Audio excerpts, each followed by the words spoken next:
जय हिंद और नमस्कार साथियों, मैं ध्रुव जानी आप सबका स्वागत करता हूं आज के इस संशोधित संपादकीय विश्लेषण के सत्र में जो ग्रोथ फंड यूपीएससी द्वारा प्रायोजित है। साथ ही में मैं आशा भी करता हूं कि आप लोग जहां कहीं भी होंगे मस्त होंगे, स्वस्थ होंगे और अपनी अपनी पढ़ाइयों में मस्त होंगे। तो आज के इस सेशन में हम लोग दरअसल द हिंदू से एक चयनित लेख के बारे में बात करेंगे जिसका शीर्षक है the shipping sector is at sea. ठीक है, वैसे तो हमारे न्यूज़पेपर ऑफ रेफरेंस में आज कई सारे अच्छे लेख छपे हैं, मगर इसमें से हमारी रिसर्च टीम ने 3 लेखों को चयन किया है। 3 लेख चयनित हुए हैं जिसमें सबके सब द हिंदू से है।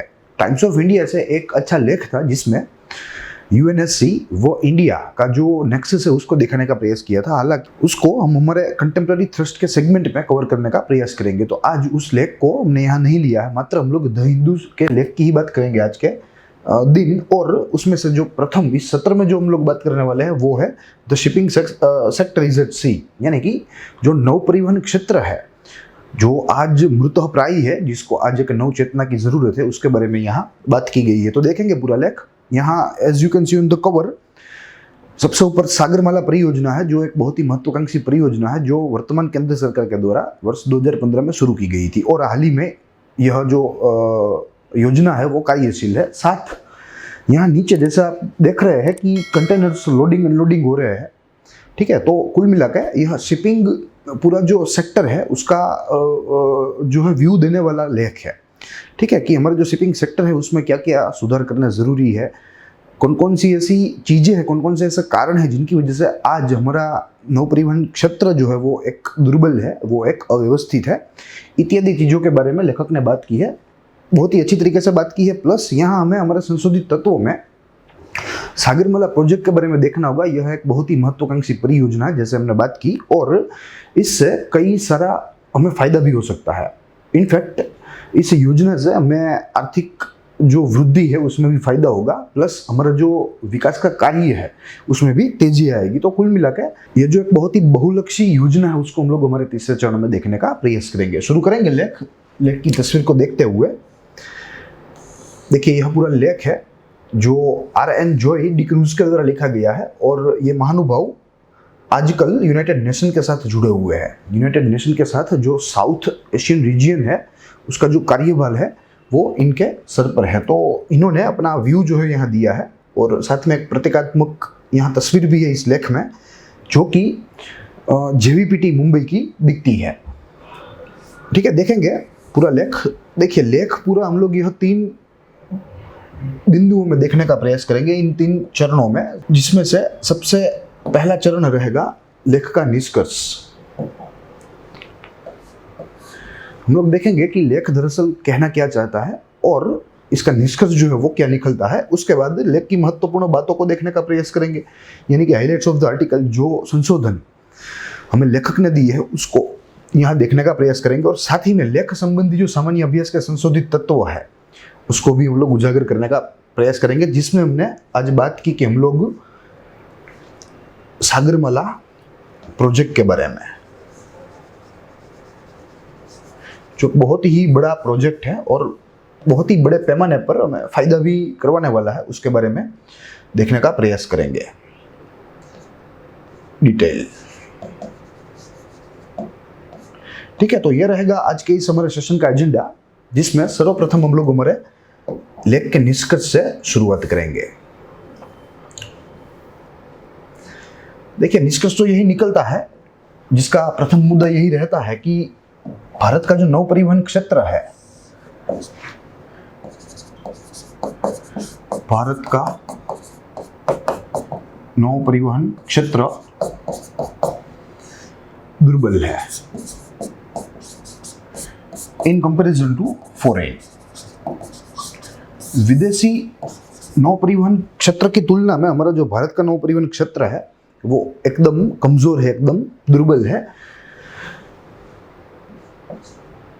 इसको मजबूत हमें बनाना होगा। लेखक ने यहाँ अपील की है सरकार को कि आपको ऐसे नीति निर्माण करने होंगे, ऐसे कानून लागू करने होंगे जो हमारे नौ परिवहन क्षेत्र को बल देता हो, उसे मजबूती प्रदान करता हो। और साथ ही में यहाँ लेखक ने जिक्र किया है कि यह मजबूत बनाने का सबसे अच्छा जो तरीका है वो है 2015 में शुरू की गई सागरमाला प्रोजेक्ट। आज के समय यही एक ऐसी परियोजना है जो भारत के नौ परिवहन क्षेत्र को, जो आज मृतप्राय है, उसे फिर से नौ चेतना दिला सकती है। ठीक है, तो यहाँ सागरमाला प्रोजेक्ट की प्रशंसा भी लेखक ने भरपूर की है, और अपने आप में ये प्रोजेक्ट जो है, ये परिकल्पना जो है, या आप कह लीजिए ये परियोजना जो है, वो अपने आप में बहुत ही महत्वपूर्ण है, जिसको हम लोग आगे चलकर देखने का प्रयास करेंगे। तो ये बात रही निष्कर्ष की। आगे अगर लेख की महत्वपूर्ण बातें देखें तो लेखक कहता है कि कोई भी देश हो जिसका आर्थिक विकास हुआ हो, दुनिया का कोई भी देश हो जिसका आर्थिक विकास हुआ हो, उसको लेकर लेखक ने कहा है कि वह आर्थिक विकास की जो नींव है, वो नींव नौ परिवहन रहेगी। नौ परिवहन यानी कि शिपिंग, क्योंकि शिपिंग होगा तो फॉरेन ट्रेड में तो फायदा होगा ही होगा, मगर डोमेस्टिक जो लॉजिस्टिक्स है उसमें भी फायदा होगा। प्लस जो कॉस्ट ऑफ प्रोडक्शन है वो भी कम रहेगी, इत्यादि। ठीक है, तो ये सारी चीजें हैं, और यही सारी चीजों की वजह से जो नौ परिवहन क्षेत्र है वो थोड़ा महत्वपूर्ण बन जाता है आर्थिक वृद्धि के लिए, आर्थिक विकास के लिए। तो यहाँ लेखक ने इसका महत्व हमें दिखाने का प्रयास किया है कि यह जो शिपिंग सेक्टर है वो एक मार्जिनल सेक्टर नहीं है, मार्जिनल नहीं है। जो आज के दिन हो गया है, वर्तमान समय में यह सेक्टर एक मार्जिनल हो गया है। लोगों को लगता है कि यह सेक्टर में कोई जो है फायदा नहीं है और कोई वृद्धि नहीं है, मगर ये एकदम गलत बात है। देश की वृद्धि में अहम भूमिका कोई जो अगर निभाता है तो वो खिलाड़ियों में एक खिलाड़ी रहेगा नौ परिवहन। ठीक है, तो बहुत ही महत्वपूर्ण है। प्लस यहाँ लेखक ने यह भी कहा है कि आप देख लीजिए चीन, ठीक है, चीन की जो BRI परियोजना है, जिसे बेल्ट एंड रोड इनिशिएटिव कहते हैं, या उसे वन बेल्ट वन रोड भी कहते हैं, OBOR, जिसके तहत चीन पूरे विश्व में पहुंचना चाहता है। तो इसका भी एक उद्देश्य यही है कि समुद्रों के ऊपर यह प्रभाव या अपना प्रभुत्व जो है वो हासिल कर सके, या अपना प्रभाव छोड़ सके। एक उद्देश्य समुद्र पर प्रभाव, या आप कह लीजिए प्रभुत्व। अगर इसके एग्जाम्पल में देने हैं तो चाइना बे ऑफ बंगाल के ऊपर भी अपना प्रभुत्व जमाना चाहता है, और इंडियन ओशन में भी, भारतीय महासागर में भी अपना प्रभुत्व जमाना चाहता है। Indian Ocean, bay of Bengal. ठीक है, तो यहाँ यह एक उदाहरण देते हुए लेखक ने हमें यह शिपिंग कह लीजिए, नौ परिवहन क्षेत्र कह लीजिए, इसका महत्व हमें समझाने का प्रयास किया है। साथ ही में लेखक ने यह भी कहा है कि अगर हम भारत वो चीन की तुलना करें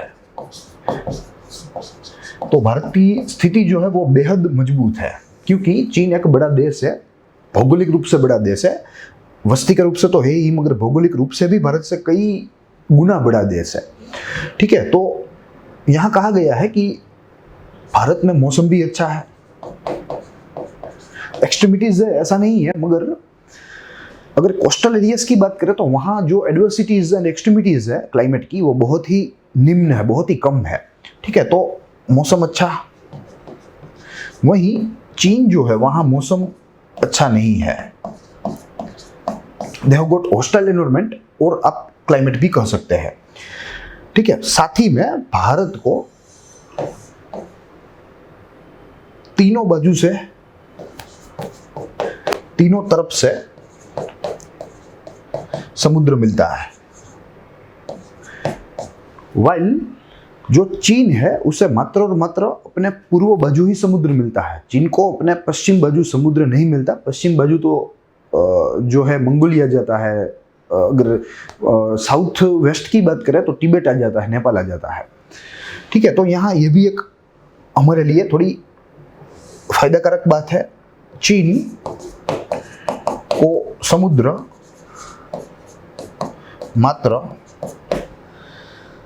पूर्व बाजू, पूर्व भाग पर,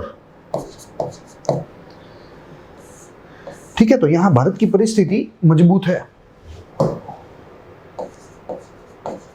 तो लेखक ने यह मुद्दे को आगे रखते हुए ऐसी वकालत की है या ऐसी एडवोकेसी की है कि भारत को भी अपना शिपिंग जो सेक्टर है उसे एकदम अच्छा बनाना चाहिए।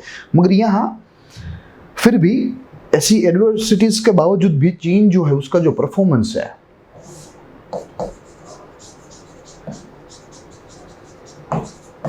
वो ओवरवेलमिंग है, बहुत ही उत्कृष्ट है। क्योंकि ऐसी एडवर्सिटीज के बावजूद भी कुल 10 टॉप कंटेनर पोर्ट्स में 10 में से 7 जो है वे चीन के हैं, 7 चीनी पोर्ट्स है। ठीक है, according to World Shipping Council, ये जो आंकड़ा है वो वर्ल्ड शिपिंग काउंसिल के द्वारा दिया गया है, जिसके तहत कुल बड़े 10 कंटेनर पोर्ट्स में से वैश्विक यहाँ बात हो रही है, उसमें से 7 जो है वे मात्र और मात्र अकेले चीन के हैं। ठीक है, तो ये अपने आप में चीन की एक उत्कृष्ट भूमिका प्लस उसका जो गवर्नेंस है उसका यहाँ फाइनेस्ट एग्जाम्पल, उसका यहाँ अच्छे से अच्छा एक उदाहरण सेट करता है। अगर समुद्र तट की बात की जाए तो कई गुना ज्यादा है चीन का समुद्र भारत से, लगभग 32,000 किलोमीटर का समुद्र तट चीन का है, 32,000 किलोमीटर का, 32,000 किलोमीटर। उसमें से 18,000 मेनलैंड पर है, मेनलैंड चाइना पर, बाकी के अन्य टापू या अन्य जगहों पर। और सामने भारत को मात्र और मात्र 7,500 किलोमीटर का समुद्र तट ही नसीब हुआ है। तो ये एक भारत की कठिनाई है। मगर ओवरऑल अगर देखें तो भारत के पास बहुत ही सामर्थ्य है कि वो शिपिंग सेक्टर को अच्छे से अच्छा डेवलप करे, प्लस उस क्षेत्र में नंबर 1 भी साबित हो, जो आज चीन है। ठीक है, तो ये बात रही भारत और चीन के कंपैरिजन की, भारत जो है वो कहाँ खड़ा है, कैसी भौगोलिक परिस्थितियों के साथ खड़ा है, और सामने चीन जो है वो भी कहाँ खड़ा है और कैसी भौगोलिक परिस्थितियों के साथ खड़ा है। प्लस उसके साथ अगर हम देखें तो यहाँ लेखक ने भारत के प्रशासन की भी निंदा की है। Right from the time of independence लेखक ने कहा है कि यहाँ की जो सक्सेसिव गवर्नमेंट्स थी वे गवर्नमेंट एक प्रकार की केयरलेस भूमिका में रही थी, वे लापरवाह थे, और इसीलिए आज शिपिंग इंडस्ट्री जो है वो जो है मृतप्रायी है। शिपिंग इंडस्ट्री आज मृत्यु की सैया पर है। तो इसका यही कारण है successive governments which were actually not serious, and due to their lack of seriousness the entire sector is suffering right now।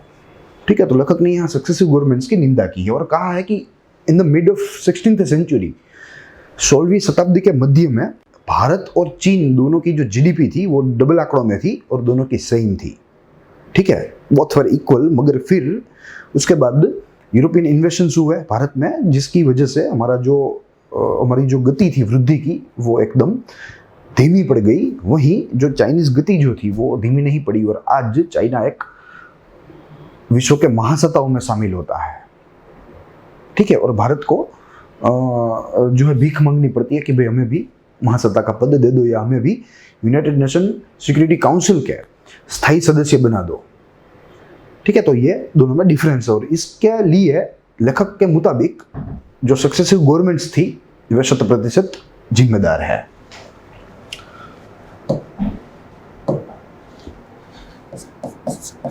Due to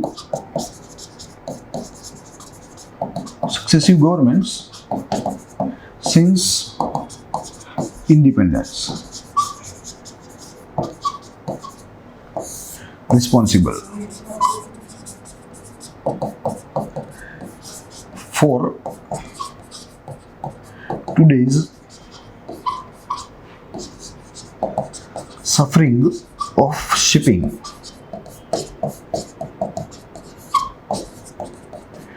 sector. और इसी की वजह से आज जो नौ परिवहन की जो बाजार है, वो अधिकांश जो बाजार है वो विदेशियों के हाथ में है। विदेशी प्रभुत्व इस क्षेत्र में, शिपिंग सेक्टर। भारत के नौ परिवहन क्षेत्र के साथ जुड़े लोग, उनके साथ जुड़े मजदूर या कुटुंब, इन सब की परिस्थिति आज दयनीय है। ठीक है, और इन सब के जिम्मेदार लेखक के मुताबिक हमारी पिछली सरकारें हैं, जिन्होंने एकदम लापरवाही के साथ कोई काम ही नहीं किया, और इसका जो खराब परिणाम है या नकारात्मक परिणाम है वो आज इस पूरे क्षेत्र के ऊपर पड़ रहा है। साथ ही में जैसे हमने बोला कि यह विदेशी प्रभुत्व इस पूरे क्षेत्र में बढ़ गया है, तो यह जो विदेशी कंपनियां होती है, एक तो बड़ी होती है, उनके पास पूंजी होती है निवेश करने के लिए, तो बड़ी होती है। साथ ही में ये दोनों प्रकार के काम करती है। ये inbound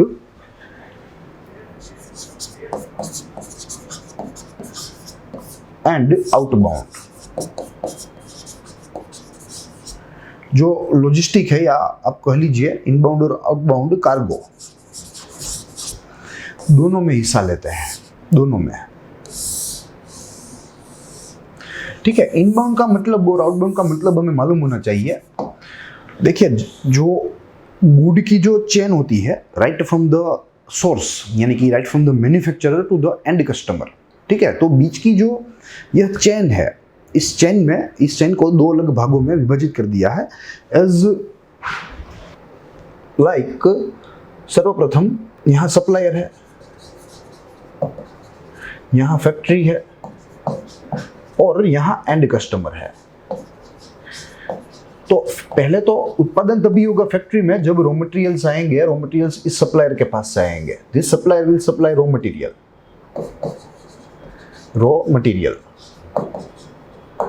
this factory will process this raw material and will prepare or will produce a finished good which will be delivered to end customer.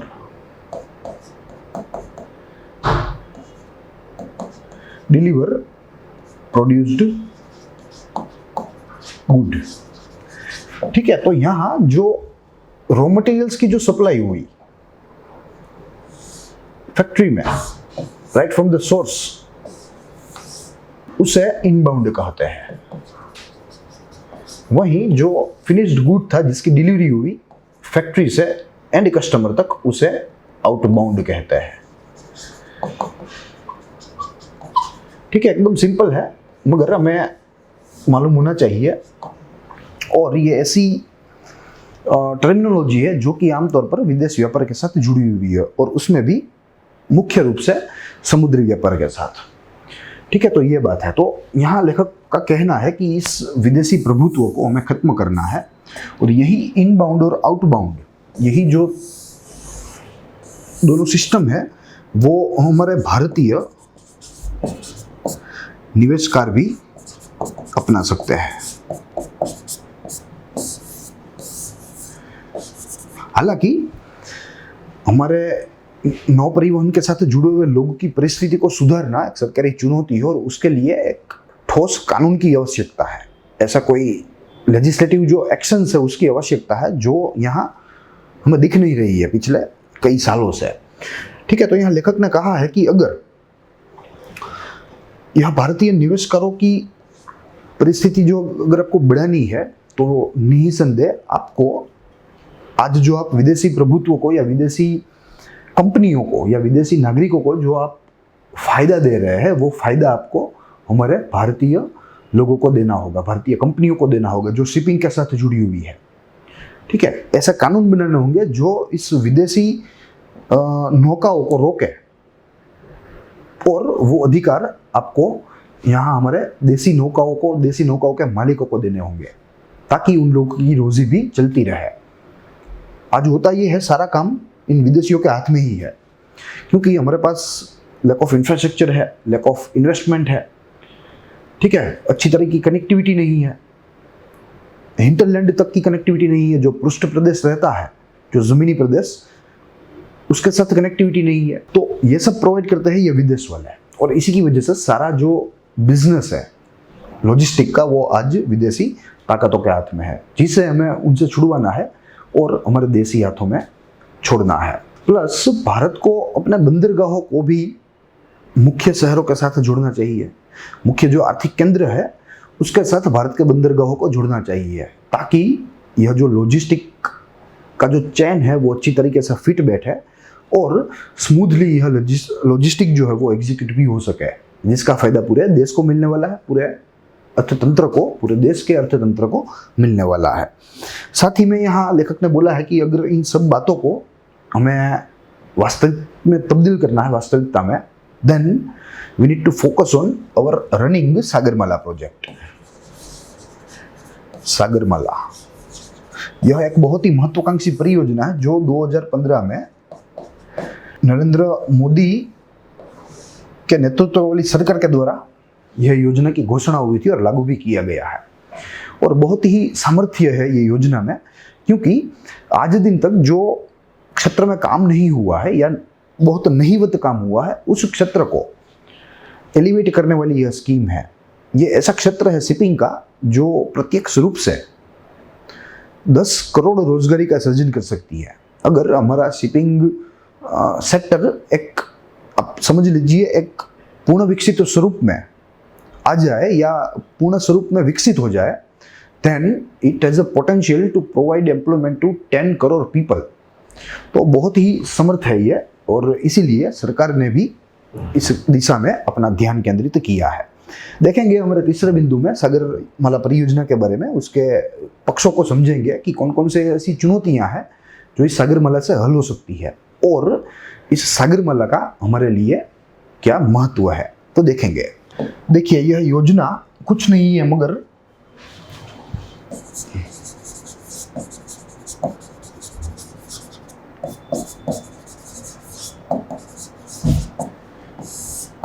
श्रृंखलाबद्ध बंदरगाहों को विकसित करने की योजना है। श्रृंखला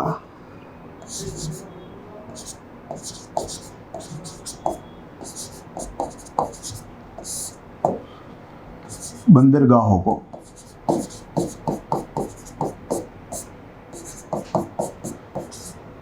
विकसाने की योजना। देखिए, ये तो सच्ची बात है कि हमने देख लिया कि पोर्ट्स को लाइन में डेवलप करना है, इन चेन डेवलप करना है, मगर पोर्ट्स के साथ साथ कई सारे पहलू हैं जिन पहलुओं की वजह से इंटीग्रेटेड डेवलपमेंट भी होना शक्य है। ठीक है, एक एकीकृत विकास भी यहाँ हो सकता है, जिसका कारण है बंदरगाहों के विकास के साथ रेल कनेक्टिविटी, रेल कनेक्टिविटी के साथ इनलैंड वाटरवेज को डेवलप करने की बात है। इनलैंड वाटरवेज, जो हमें मालूम है कि बहुत ही समर्थ होते हैं इनलैंड वाटरवेज, मगर due to lack of infrastructure in India they are not being used optimally. उसका पूर्ण रूप से उपयोग नहीं हो पाता है, जिसकी वजह से यह क्षेत्र अनएक्सप्लोर्ड रह गया है, इसका हम भरपूर उपयोग नहीं कर पा रहे हैं। और साथ ही में रोड कनेक्टिविटी, रोड कनेक्टिविटी, जहां बंदर का विकास हो वहां रेल कनेक्टिविटी मिलनी चाहिए। रेल कनेक्टिविटी के साथ अगर वहां कोई इनलैंड वाटरवेज है अनुकूल, ठीक है, तो उस अनुकूल इंडियन वाटरवेज को एक रियल वाटरवे में तब्दील करना है, उसे एक वास्तविकता प्रदान करनी है। और साथ ही में जो बंदर डेवलप हुआ हो, जिस बंदर का आधुनिकीकरण हुआ हो इस योजना के तहत, उसे एक अच्छी खासी रोड कनेक्टिविटी भी देनी होगी। तो ये एक परिकल्पना है जो इस योजना के तहत लागू होने की सरकार को आशा है, या सरकार कटिबद्ध है इसको लागू करने के लिए, दोनों ही हम लोग कह सकते हैं। फिर अगर उद्देश्य की बात करें तो एक मात्र वाक्य में हम लोग इसका उद्देश्य कह सकते हैं कि port led development, port led industrialisation. Port led development वहीं port led industrialisation.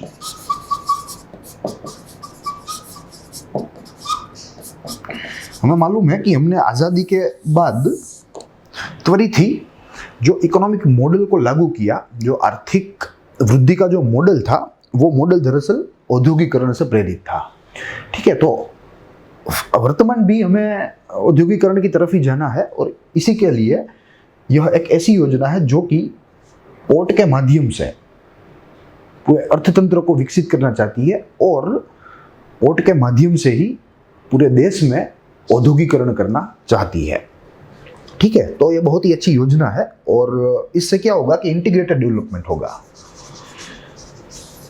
Integrated development आमतौर पर ऐसा होता है कि कोई योजना किसी एक क्षेत्र विशेष को समर्पित होती है, तो उस क्षेत्र विशेष में तो काम होता है, मगर उसके जो ऑक्सिलरी सेक्टर्स है उस सेक्टर्स में काम नहीं होता। मगर यहाँ एक इंटीग्रेटेड अप्रोच दाखिल करने का प्रयास हुआ है, जिसके तहत हमने देखा कि चाहे वो रेल कनेक्टिविटी हो, चाहे वो इनलैंड वाटरवे हो, चाहे वो रोड कनेक्टिविटी हो, सबको एक साथ में ही जो है विकसित करना है, ताकि जो स्थापित बंदर है उसका भरपूर फायदा मिले, भरपूर फायदा देश को मिले, देश के व्यापारियों को मिले। तो यही इसकी जो है इसका आखिरी उद्देश्य है। इसके साथ अगर इसकी नोडल एजेंसी देखें तो मिनिस्ट्री ऑफ शिपिंग इसकी नोडल एजेंसी है।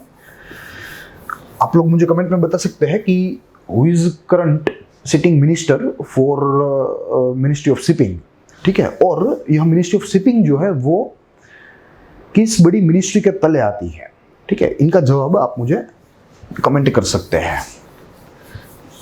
अगर नोडल मिनिस्ट्री की बात करें तो जैसे मैंने आपको बताया कि मिनिस्ट्री ऑफ शिपिंग यही इस योजना की देखभाल करेगी, इसके अमलीकरण का कार्यभार संभालेगी। साथ ही में राज्यों में इस योजना के अमलीकरण हेतु कमेटी का गठन जो है उसकी यहाँ सूचना दी गई है। इस योजना के तहत ही इस कमेटी के गठन को बहाली दे दी गई है, जिसका नाम है स्टेट सागरमाला कमेटी। ठीक है, जिसका अध्यक्ष रहेगा सीएम रिस्पेक्टिव स्टेट का, और सीएम के ऑप्शन में रिस्पॉन्सिबल मिनिस्टर ऑफ शिपिंग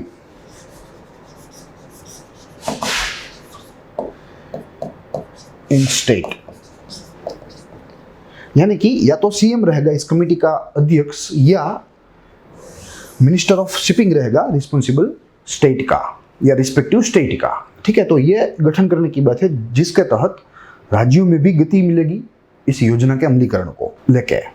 आगे देखते हैं, केंद्र स्तर पे भी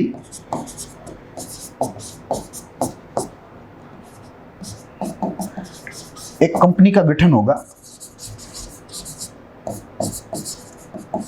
कंपनी का गठन किया जाएगा जिसका नाम होगा Sagarmala development company. Sagarmala development company जो केंद्र सरकार की ओर से यह पूरी योजना के लागू होने के कार्य को सुनिश्चित करेगी। फिर अगर हम आगे देखें तो हमें देखना है कि ऐसे कौन से प्रश्न थे, ऐसी कौन सी चुनौतियां थी जो सागरमाला प्रोजेक्ट के द्वारा हल हो सकती है। तो हम लोग इसे 2-3 बिंदु में देखने का प्रयास करेंगे, जिसमें सर्वप्रथम बिंदु रहेगा एनेबलिंग और सपोर्टिंग पोर्ट लेड डेवलपमेंट।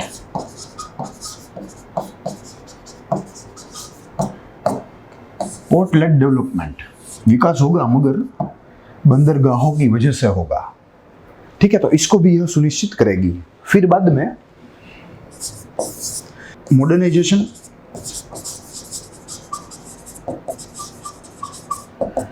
और क्रिएशन ऑफ पोर्ट। यहाँ क्रिएशन में न्यू पोर्ट का क्रिएशन होगा और मॉडर्नाइजेशन में जो पुराने बंदरगाह होंगे उनको आधुनिक बनाया जाएगा, उनको बहुत ही वर्ल्ड क्लास हम लोग कह सकते हैं ऐसा बनाया जाएगा। साथ ही में efficient evacuation to and from hinterland, यानी कि जो हमारा पृष्ठ प्रदेश है, अगर ये भारत है तो ये जो एरिया है, उत्तर भारत ले लो या आप पूर्व भारत ले लो या उत्तर पश्चिम भारत भी ले लो, ठीक है। तो ये जो सारा इंटरलैंड है, यहाँ से चीज वस्तुओं के आगमन को और चीज वस्तुओं के जो है गमन को, दोनों को फायदा मिलेगा, दोनों ही असरकारक रूप से हो सकेंगे, ठीक है। ये अपने आप में एक बड़ी बात है जो कि सागरमाला प्रोजेक्ट के द्वारा हल होने वाली है। ये एक बड़ा प्रश्न था आज के दिन कि कैसे हिंटरलैंड में से बंदर तक लाया जाए, चाहे वो ईस्टर्न साइड हो चाहे वो वेस्टर्न साइड हो। मगर अब इस योजना के तले इंटीग्रेटेड डेवलपमेंट हो रहा है, जैसे हमें मालूम है। रेल ट्रैक्स भी डेवलप किए जाएंगे, रोड्स भी डेवलप किए जाएंगे, इनलैंड वाटरवेज भी डेवलप किए जाएंगे और उनका उपयोग होगा जहाँ जहाँ जरूरी लगता है। तो ऐसे माहौल में ये जो एफिशिएंसी है इवैक्यूएशन की, चीज वस्तुओं की, उसको लेने की या वहां तक छोड़ने की, वो उसमें वृद्धि होगी, उसमें हमें बढ़ावा देखने को मिलेगा। तो ये 3 बातें हैं, ये 3 ऐसी चैलेंजेस है जिसको सागरमाला प्रोजेक्ट की तरफ से एड्रेस किया जा सकता है। यह 3 प्रश्नों के हल हमें सागरमाला प्रोजेक्ट दे सकता है। तो ये बात रही चैलेंजेस की। अब अगर आगे हमें इसका इंपॉर्टेंस देखना है, इसका महत्व भारत के लिए, तो अति महत्वपूर्ण है। जैसे हमें मालूम है कि भारत को बहुत ही बड़ा समुद्र तट मिला हुआ है, लंबा समुद्र तट मिला हुआ है। हालांकि चाइना के कंपैरिजन में छोटा है, मगर वैसे तो अन्य राष्ट्रों के कंपैरिजन में भारत का समुद्र तट विशाल है। तो उसमें तो कोई संदेह नहीं है, इस समुद्र तट पर कई सारे बंदरगाह भी आए हैं। प्लस भारत की जो भौगोलिक परिस्थिति है वो बहुत ही व्यूरचनात्मक रूप से महत्वपूर्ण है। It is a very strategical important geographical location which India is having right now, ठीक है। और हम लोग महत्वपूर्ण अंतर्राष्ट्रीय समुद्री व्यापार जो मार्ग है उनसे बेहद करीब बसे है। तो ये भी एक अपने आप में मेरिट है भारत के लिए। पहला, इंडियाज ज्योग्राफिकल लोकेशन फेवरेबल, जिसमें प्रथम मुद्दा रहेगा लंबी समुद्र सीमा, यानी कि लॉन्ग कोस्ट लाइन, ठीक है। और इसी में दूसरा जो मुद्दा रहेगा वो रहेगा हम लोग महत्वपूर्ण अंतरराष्ट्रीय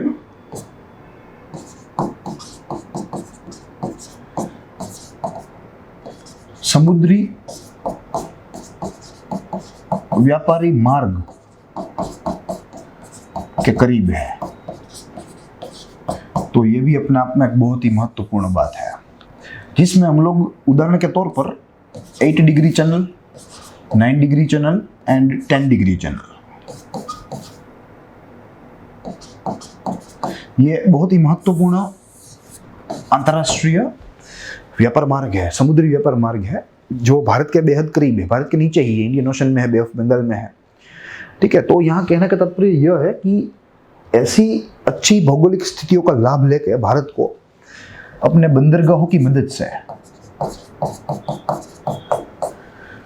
आर्थिक वृद्धि करनी चाहिए, क्योंकि इससे रोजी भी बढ़ेगी, इससे जो विदेश व्यापार है उसमें भी निरंतर वृद्धि देखने को मिलेगी। अगर विदेश व्यापार अच्छा रहा तो हमारा जो बिल्स ऑफ पेमेंट है वो भी अच्छा रहेगा, हमारे जो फॉरेन एक्सचेंज रिजर्व्स है वे भी अच्छे रहेंगे।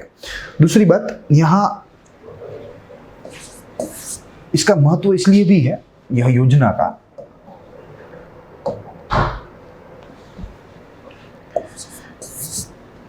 इनलैंड वाटरवेज को डेवलप करने की बात है। इनलैंड वाटरवेज, ठीक है, जो आगे चलकर हमें बहुत फायदा कर सकते हैं। जैसे हमारी जो लॉजिस्टिक कॉस्ट है, ठीक है, या आप कह लीजिए हमारी ट्रांसपोर्टेशन कॉस्ट, उस ट्रांसपोर्टेशन कॉस्ट को एकदम ये बारीक बना देंगे, एकदम छोटा बना देंगे। लॉजिस्टिक कॉस्ट में गिरावट मिलेगी, तो ये भी अपने आप में एक अच्छी बात है। और तीसरा बिंदु, जैसे हमने कई बार इसका जिक्र किया कि ये नौ परिवहन क्षेत्र अपने आप में ही इतना समर्थ है कि अगर इसको पूर्ण रूप से इसका विकास हो तो ये भारत की शक्ल जो है वो बदल सकता है, भारत को एक समृद्ध राष्ट्र बना सकता है, भारत को एक अति विकसित राष्ट्र बना सकता है, जिसके तहत यह सागरमाला योजना को लागू किया गया ताकि हमारा नौ परिवहन क्षेत्र मजबूत हो। तो इस सागरमाला की वजह से हमारा जो विदेश व्यापार है, और उस विदेश व्यापार में भी हमारा जो निर्यात है, यानी कि जो हमारे एक्सपोर्ट्स है, वो बढ़ने वाले हैं। और लगभग 110 मिलियन के करीब पहुंच जाएंगे। इतनी समर्थी ये योजना है, इतना समर्थी ये क्षेत्र है, जिसके साथ ही कुल 10 मिलियन लोगों को रोजगार देने की बात है, प्रत्यक्ष रूप से या अप्रत्यक्ष रूप से, जिसमें से 4 मिलियन को प्रत्यक्ष रोजगार मिलने वाला है। यानी कि they will be getting direct employment. ठीक है, तो बहुत ही बड़ी योजना है जिसका अमलीकरण एक महत्वपूर्ण विषय रहेगा हमारी सरकार के लिए, और जिसको अमल करना भी एक भारत के लिए अनिवार्यता व जरूरत भी रहेगी। तो सरकार इसके ऊपर निरंतर काम कर रही है। आज भी यह जो योजना है वो क्रियाशील है और आगे भी चलती रहेगी। तो इस पूरे उपाख्यान में हमने कई सारी बातों को देखने का प्रयास किया। जैसे हमने शुरुआत में ही बोला कि जो शिपिंग सेक्टर है, जिसका जो हाल है, जिसका परिणाम है, उसके बारे में लेखक ने बात की। साथ ही में इसका क्या रास्ता मिल सकता है वो भी बात की। साथ ही में हमें शिपिंग सेक्टर का महत्व समझाने की लेखक ने एक प्रयत्न किया, जो एक बहुत ही अच्छा, बहुत ही सफल प्रयत्न था। I hope you enjoyed the lecture. हमने भी कई सारे अन्य पहलुओं को तपासने का प्रयास किया apart from the thoughts of writer, जिसमें हमने एक हमारी पूरी भारत की महत्वाकांक्षी योजना को देखने का प्रयास किया। तो मिलेंगे अगले सेशन में, अगले लेख के साथ, अगले अभ्यास के साथ। तब तक के लिए देखते रहिए ग्रोथ पॉइंट यूपीएससी। स्वस्थ रहिए, खुश रहिए।